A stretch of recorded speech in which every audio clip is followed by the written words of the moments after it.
আজ যে সিনেমার এক্সপ্লেন করব সেটি ডিজনির একটি বিখ্যাত সিনেমা দ্য লায়ন কিং, যার IMDb রেটিং 6.8। এই সিনেমাতে বলিউডের বিখ্যাত সব তারকারা হিন্দিতে ডাবিং করেছেন, যার মধ্যে মুফাসার চরিত্রে গলা দিয়েছেন বলিউডের কিং খান অর্থাৎ শাহরুখ খান। সিনেমার শুরুতে দেখানো হয় আফ্রিকার একটি ঘন জঙ্গলে, যেখানে সমস্ত পশু পাখিরা সুখে শান্তিতে বসবাস করে এবং সেই জঙ্গলের যে রাজা ছিল তার নাম হলো মুফাসা। সেই জঙ্গলের সবাই মুফাসাকে ভীষণ মানত এবং মুফাসাও তার দায়িত্ব সঠিকভাবে পালন করত। একদিন মুফাসা এবং তার স্ত্রী সারাবির একটি সুন্দর সন্তান জন্ম হয়, যার নামকরণ করা হয় সিম্বা।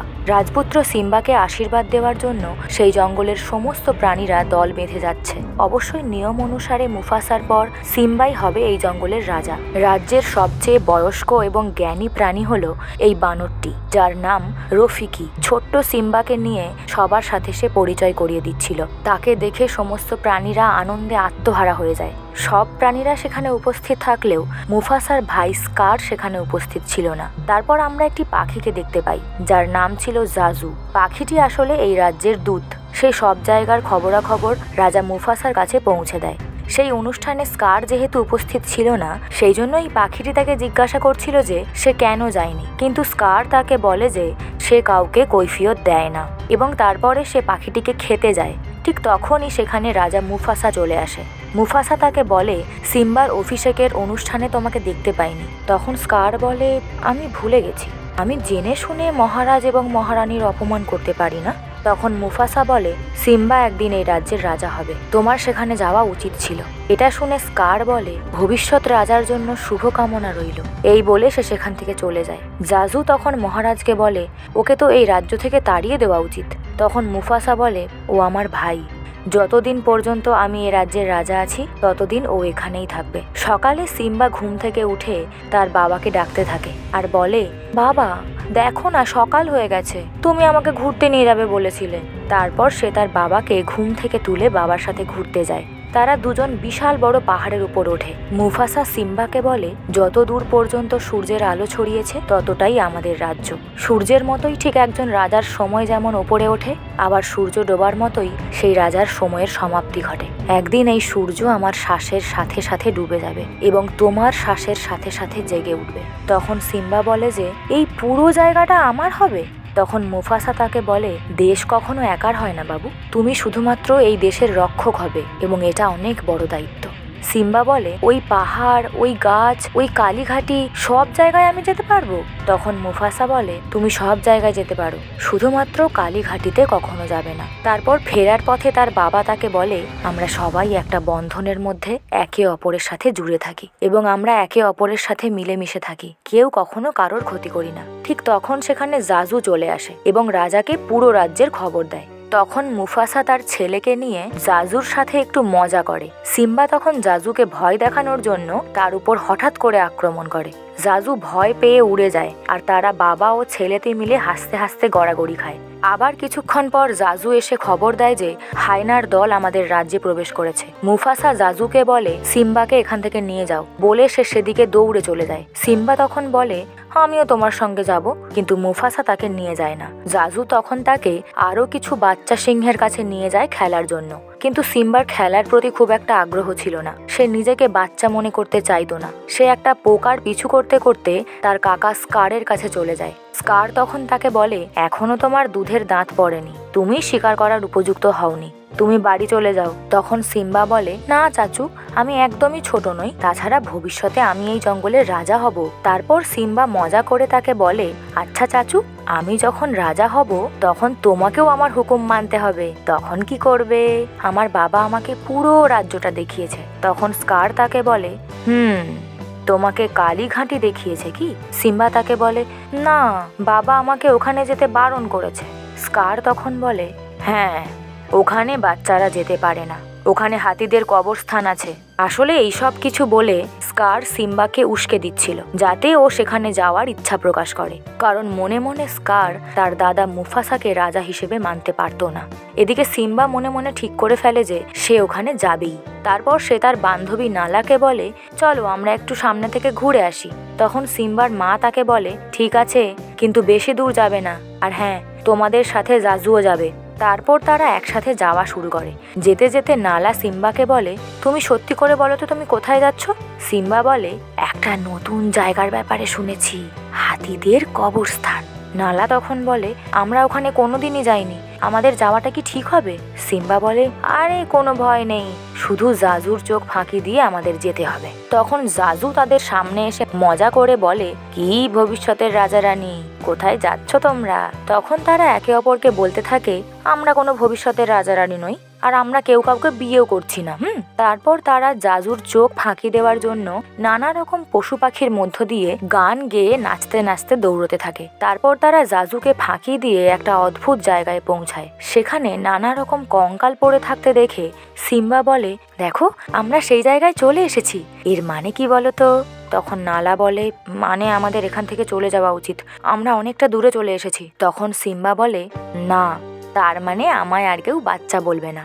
এই বলে সে সামনের দিকে এগোতে থাকে, কিন্তু নালা ভয় পেয়ে ওকে বারবার চলে যাওয়ার কথা বলে আর বলে যে কোনো সময় বিপদ ঘটতে পারে। তখনই সেখানে অনেক হায়না চলে আসে। ওদের লিডার এসে বলে, কবে থেকে এরকম একটা মাংস খাওয়ার জন্য অপেক্ষা করে আছি, আজ আমাদের যা কপাল, আমরা রাজপুত্রের মাংস খাবো। তখনই সেখানে জাজু চলে আসে আর বলে, মাফ করে দেবেন, ওদের ভুল হয়ে গেছে, তবে এবার যদি আপনি খারাপ কিছু করেন তাহলে কিন্তু মহারাজ লাশ ফেলে দেবেন। তখন সেই হায়না বলে, সিংহদের সাথে আমাদের তো অনেক দিন থেকেই দ্বন্দ্ব চলছে, তবে আজকে আমি সেই দ্বন্দ্বের সমাপ্তি করব। বলেই তাদের উপরে ঝাঁপিয়ে পড়তে যায়, কিন্তু তারা দুজন দৌড়ে এদিক ওদিক থেকে পালানোর চেষ্টা করে। এমন একটা পর্যায়ে আসে যখন তারা আর পালানোর কোনো পথ খুঁজে পায় না। সমস্ত হায়না তাদেরকে ঘিরে ফেলে। কিছুক্ষণ পরই সেখানে মুফাসা চলে আসে। মুফাসা হায়নাগুলোকে তাড়িয়ে তার ছেলেকে উদ্ধার করে এবং তাদের বলে, ভুলেও কোনোদিন আমার ছেলের উপর নজর রাখবে না। তারপর সে এখান থেকে চলে যায়। সিম্বার সাথে একটা কথাও বলে না, কারণ সিম্বাকে এতবার করে বারণ করার পরেও সে সেখানে গেছে। কিছুটা গিয়ে সে জাজুকে বলে নালাকে বাড়ি পৌঁছে দিতে। সে সিম্বাকে ডেকে বলে, তুমি জেনে শুনে আমার আদেশ অমান্য করেছো, তোমার প্রাণ যেতে পারতো, আর তার থেকেও বড় কথা, তুমি নালাকে বিপদের মধ্যে নিয়ে গেছো। তুমি জানো যে তুমি কতটা বড় ভুল করেছো? তখন সিম্বা বলে যে, আমি তোমাকে দেখাতে চেয়েছিলাম যে আমি কিছু করতে পারি, আমিও তোমার মতো বাহাদুর। মুফাসা বলে, বাহাদুরি দেখানোর কোনো দরকার নেই, বাহাদুর তখনই হও যখন দরকার পড়বে, তবে আজকে আমি ভীষণ ভয় পেয়ে গেছিলাম, যদি তোমাকে হারিয়ে ফেলতাম। তখন সিম্বা বলে, রাজাও তাহলে ভয় পায়? তবে ওই হায়নাগুলো তোমার থেকেও বেশি ভয় পেয়ে গেছিল বাবা। তখন মুফাসা বলে, কারণ তোমার বাবা হলো সবার বাবা।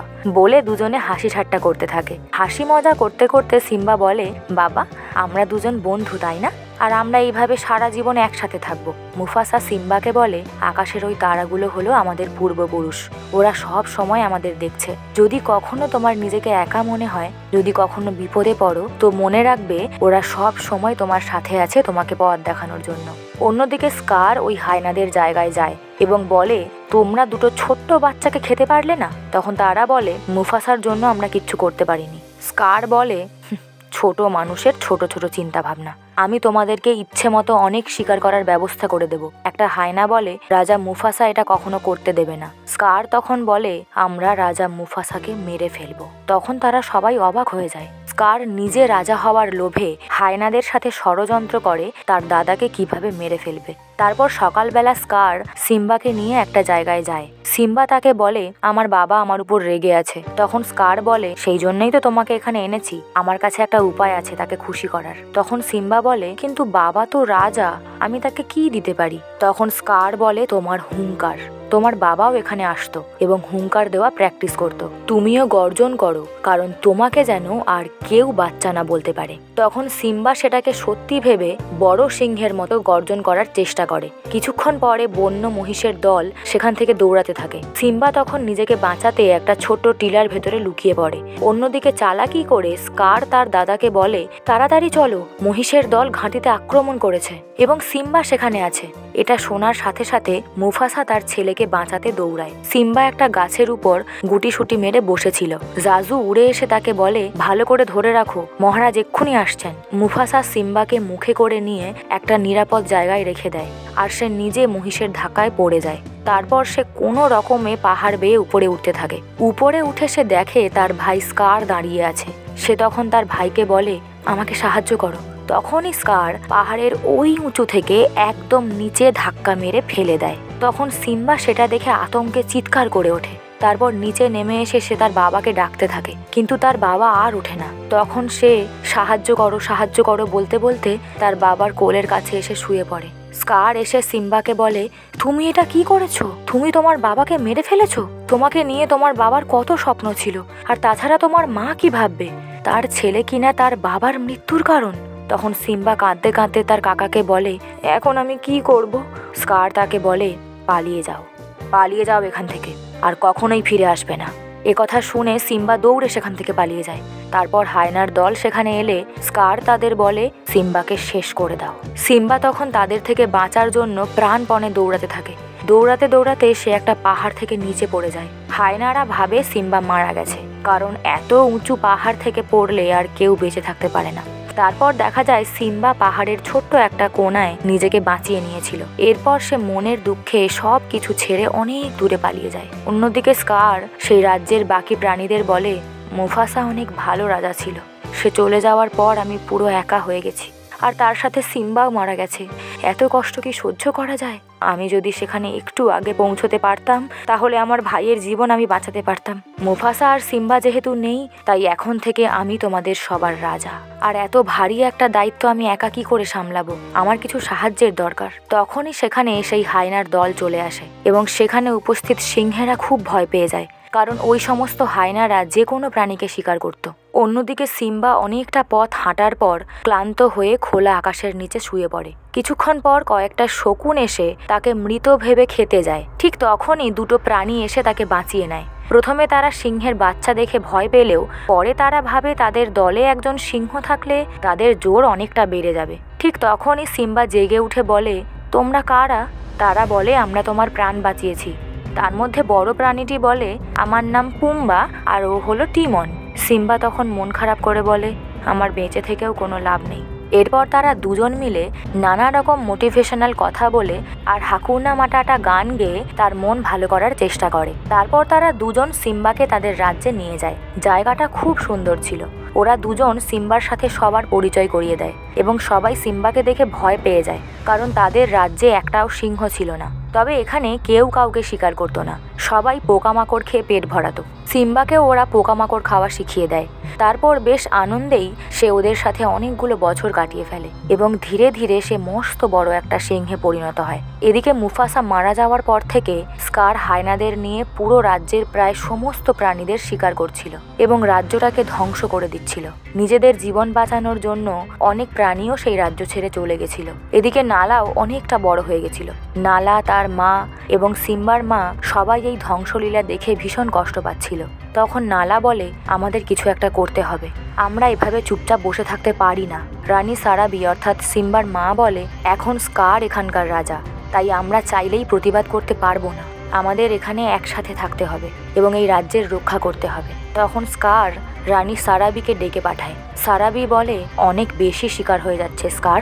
তখন স্কার বলে, আমার কাছে শিকার হচ্ছে একটা খেলা। তুমি একটা টাইমে আমাকে বাদ দিয়ে মুফাসার রানী হয়েছিলে, আর এখন এখানকার রাজা আমি। যতক্ষণ তুমি বাকি সিংহদের সাথে থাকবে ততক্ষণ ওরা আমার কোনো কথা শুনে চলবে না। এসো এসো, আমার রানী হয়ে যাও। সারাবি বলে, আমি কখনোই তোমার রানী হব না। তখন স্কার রেগে গিয়ে বলে, ঠিক আছে, এতদিন শিকার করে আনা খাবার আমার পরে তোমরা খেতে, এখন থেকে এই হায়নার দল আগে খাবে এবং তারপর কিছু অবশিষ্ট থাকলে তোমরা খাবে। এই বলে সে সেখান থেকে চলে যায়। রাতের বেলা যখন সবাই ঘুমোচ্ছিল, নালা তখন সবার চোখ ফাঁকি দিয়ে সেখান থেকে পালানোর চেষ্টা করে। জাজু এসে তাকে বলে, তুমি কোথায় যাচ্ছ? তোমার মাথা খারাপ হয়ে যায়নি তো? তখন নালা বলে, তুমি চলে যাও, আমি সাহায্য চাইতে বেরিয়েছি, এভাবে আমি চুপচাপ বসে থাকতে পারবো না। জাজু বলে, তবে আমিও তোমার কোনো ক্ষতি হতে দেখতে পারবো না, তোমাকে রক্ষা করা আমার ধর্ম। নালা বলে, আমি নিজেই নিজেকে রক্ষা করতে পারি জাজু। তখন স্কার সেখানে চলে এলে জাজু তাকে ভুলিয়ে ভালিয়ে রাখে, আর ঠিক সেই সুযোগে নালা সেখান থেকে পালিয়ে যায়। অন্যদিকে সিম্বা জঙ্গলের পশুদের সাথে মজা করে ভয় দেখাচ্ছিল। সেই পশুটি ভয় পেয়ে সিম্বাকে বলে, আমি ভেবেছিলাম অন্য কোনো সিংহ বোধহয় আমাকে শিকার করতে এসেছে। পুম্বা আর টিমন এসে বলে, ওর তো ভয়ে হাওয়া টাইট হয়ে গেছিল। তারপর সিম্বা তাদের জন্য একটা টিলা ভেঙে পোকামাকড় খাওয়ার ব্যবস্থা করে দেয়। তারপর রাতের বেলা সিম্বা তার বন্ধুদের সাথে শুয়ে শুয়ে আকাশের তারা দেখছিল। পুম্বা আর টিমন সিম্বার কাছ থেকে আকাশের তারার ব্যাপারে জানতে চায়। সিম্বা তখন বলে, আমাকে কেউ একজন বলেছিল যে ওগুলো আমাদের পূর্বপুরুষ, তারা উপর থেকে সব সময় আমাদের দেখছে। তখন পুম্বা আর টিমন সেটা নিয়ে হাসাহাসি করতে থাকে। সিম্বার তখন তার বাবার কথা মনে পড়ে যায় আর কিছুটা মন খারাপ হয়ে যায়। কিছুক্ষণ পর তার শরীর থেকে একগুচ্ছ লোম পড়ে যায়। সেটা যখন নদীর জলে ভেসে যাচ্ছিল তখন একটা পাখি বাসা বানানোর জন্য সেটা নিয়ে যায়। পাখির বাসা থেকে অন্য একটা পাখি সেটাকে ফেলে দেয়। তারপর সেটা একটা গাছের ডালে এসে পড়লে একটা জিরাফ সেটাকে গাছের পাতার সাথে খেয়ে ফেলে। তারপর জিরাফের মলের মাধ্যমে সেই লোমগুচ্ছ গোবর হয়ে বেরিয়ে আসে। একটা গুবরে পোকা সেটা বয়ে নিয়ে যেতে যেতে একটা সময় সেটা ভেঙে যায়। তারপর সেখান থেকে সেই লোমগুচ্ছটা হাওয়ায় উড়ে অন্য আর একটা জায়গায় চলে যায়। তারপর একটা পিঁপড়ে তাদের বাসা বানানোর জন্য সেটাকে নিয়ে তার দলবলের সাথে গাছের উপর দিয়ে যাচ্ছিল। সেই সময় গাছের উপর সেই বানরটা বসেছিল। সেই বানরটা অর্থাৎ রফিকি সেই লোমগুচ্ছটা হাতে নিয়ে বুঝতে পারে এটা সিম্বার শরীরের লোম। তখন সে বোঝে যে সিম্বা বেঁচে আছে। সে আনন্দে আত্মহারা হয়ে ওঠে। অন্যদিকে নতুন রাজ্যে সমস্ত প্রাণীরা যখন আনন্দে গান গাইছিল তখন তাদের উপর অন্য একটা সিংহ হামলা করে। তারা ভয়ে নিজেদের প্রাণ বাঁচানোর জন্য দৌড়তে থাকে। সিংহটা যখন পুম্বাকে প্রায় ধরে ফেলেছিল ঠিক সেই সময় সিম্বা এসে তাকে বাঁচিয়ে নেয় এবং সিংহ দুটো মারামারি করতে করতে একে অপরকে চিনতে পারে। সিম্বা তখন বোঝে যে অচেনা সিংহটি হলো নালা, আর সিম্বা বেঁচে আছে দেখে নালা ভীষণ খুশি হয়। দুজন আনন্দে আত্মহারা হয়ে নাচতে থাকে। সিম্বা নালার সঙ্গে তাদের পরিচয় করিয়ে দেয়। নালা তখন সিম্বাকে বলে, সিম্বা, স্কার হায়নাদের সাথে মিলে পুরো রাজ্যটাকে দখল করে নিয়েছে, যা খুশি তাই করছে। জঙ্গলের প্রচুর প্রাণী জঙ্গল ছেড়ে চলে গেছে, তোমার সেখানে যাওয়া দরকার, কারণ তুমিই আমাদের রাজা। তখন সিম্বা বলে, এখন এটাই আমার ঘর, আমি কোথাও যাব না, আর তুমিও এখানেই থেকে যাও না, এটা একটা অসাধারণ জায়গা। তারপর সিম্বা নালাকে পুরো জায়গাটা ঘুরিয়ে দেখাতে থাকে। নালাও জায়গাটা দেখে খুব খুশি হয়। পুম্বা আর টিমন এসব দেখে মজা নিতে থাকে। সিম্বা আর নালা অনেক দিন পর একে অপরকে পেয়ে আনন্দে আত্মহারা হয়ে যায়। নালা তাকে বলে, তুমি যখন বেঁচে আছো তাহলে এতদিন কেন রাজ্যে ফিরে যাওনি? তোমাকে আমাদের সবার প্রয়োজন, তুমি আমাদের রাজা। তখন সিম্বা বলে, না, স্কার তোমাদের রাজা। নালা বলে, না, স্কারকে আমরা কোনোদিনই রাজা বলে মেনে নিইনি, ও আমাদের জন্য খাবার জল কোনো কিছুই বাঁচিয়ে রাখেনি। সিম্বা বলে, না, আমি ফিরবো না। তখন নালা বলে, তোমার মায়ের জন্যও না? এটা তো তোমার দায়িত্ব। কিন্তু সিম্বা কোনোভাবেই যেতে রাজি হয় না। তখন নালা বলে, তুমি একদম বদলে গেছো সিম্বা, আমি এখানে সাহায্যের জন্য এসেছিলাম, যাই হোক ভালো থেকো। বলে সে সেখান থেকে চলে যায় এবং সিম্বা মন খারাপ করে বলে, আমার কাউকে দরকার নেই, আমি একাই ঠিক আছি। রাতের বেলা রফিকি সিম্বার কাছে এসে বলে, তুমি তো নিজেই জানো না আসলে তুমি কে, তোমার বাবা এখনো বেঁচে আছেন। সিম্বা তখন অবাক হয়ে যায়। সেই বানরটা বলে, তোমার বাবাকে যদি দেখতে চাও তাহলে এসো আমার সাথে। সে তখন সিম্বাকে একটি জলাশয়ের পাশে নিয়ে গিয়ে তার নিজের প্রতিচ্ছবি দেখিয়ে বলে, দেখতে পাচ্ছ তোমার বাবাকে? আসলে তোমার ভেতরেই তোমার বাবা বেঁচে আছে। তখন সিম্বা আকাশের দিকে তাকিয়ে তার বাবার কথা ভাবতে থাকে। সে ভাবে তার বাবা যেন তাকে বলছে, তুমি একজন রাজা, আর একজন রাজা কখনো ভয়ে পিছিয়ে যেতে পারে না। তুমি যাও তোমার রাজ্যে, তোমার ফ্যামিলি এবং রাজ্যের সবাইকে বাঁচাও। তারপর সিম্বা তার সেই আগের তেজ ফিরে পায়। রফিকি তাকে তার পরিচয় জিজ্ঞাসা করলে সে বলে, আমি সিম্বা, মুফাসার ছেলে। সে একটা বিশাল গর্জন দিয়ে নিজের উপস্থিতি সবাইকে জানিয়ে দেয়। তারপর সে নিজের রাজ্যের দিকে যাত্রা শুরু করে। পথে নালার সাথে তার দেখা হলে সে নালাকে নিয়ে একসাথে তাদের রাজ্যে যায়। সিম্বা পাহাড়ের সেই উঁচু জায়গায় পৌঁছে দেখে চারিদিকে নানান প্রাণীর হাড়গোড় পড়ে আছে। সিম্বা বলে, বাবা আমাকে বলেছিল সূর্যের আলো যতদূর পর্যন্ত পৌঁছায় ততটাই আমাদের রাজ্য, কিন্তু গৌরব ভূমির কি হাল হয়েছে, আর আমি একা কি করে ঠিক করব? তখন নালা বলে, আমিও তোমার সাথে আছি, আমরা একসাথে লড়বো। তখন সেখানে জাজু এসে বলে, মহারাজ আপনি এসেছেন। তারপর সেখানে পুম্বা আর টিমনও চলে আসে। তারা সবাই শপথ করে বলে, আমরা সবাই তোমার সাথে আছি সিম্বা। তারা একটা প্ল্যান করে, পুম্বাকে ওই হায়নাদের কাছে পাঠিয়ে কিছু হায়নাকে সেখান থেকে সরিয়ে দেবে, আর সেই সুযোগে সিম্বা স্কারকে মেরে ফেলবে। অন্যদিকে স্কার উঠে পড়ে লেগেছে সারাবিকে তার রানী বানানোর জন্য। সে সারাবিকে বলে, যে চলে গেছে তার জন্য তুমি এখনো কেন ভাবছো? আমার থেকে বেশি শক্তিশালী রাজা তুমি কোথাও পাবে না সারাবি। তখন সারাবি বলে, মুফাসার কাছে তুমি কিচ্ছু নও, তার নখের যোগ্যও তুমি নও। একথা শুনে স্কার সারাবির সঙ্গে যুদ্ধ করতে থাকে, আর ঠিক সেই সময় সেখানে সিম্বা চলে আসে। তার মা সিম্বাকে দেখে ভীষণ খুশি হয়। নালা এসে বলে, তোমার এবার খেলা শেষ হবে স্কার, সিম্বা হলো আসল রাজা, আর আমরা তোমাকে কেউ রাজা বলে মানি না। তখন বাকি সিংহরাও গর্জন করে নালার সাথে একমত হয়। তখন স্কার সিম্বাকে বলে, তোমার ফ্যামিলির লোক কি জানে যে তোমার বাবার মৃত্যুর জন্য তুমিই দায়ী? সিম্বা কিছুক্ষণ চুপ থেকে বলে, হ্যাঁ এটা সত্যি। কিন্তু তার মা কথা বিশ্বাস করতে চায় না। তখন স্কার চিৎকার করে বলে, তোমরা সবাই শোনো ওর কথা, একজন খুনি কি করে একজন রাজা হতে পারে?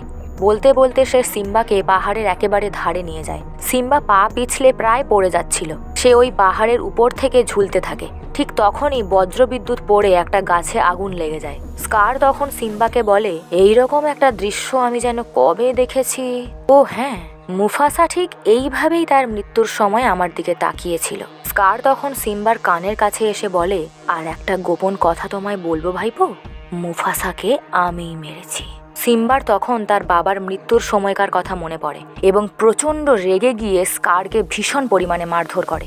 আসলে এতদিন সে তার বাবার মৃত্যুর জন্য নিজেকে দায়ী করত, কিন্তু এখন তার কাছে সবটা পরিষ্কার হয়ে গেছে। স্কার তখন বলে, দেখো সবাই, ও ওর বাবাকে মেরেছে, এখন আমাকে মারতে চায়।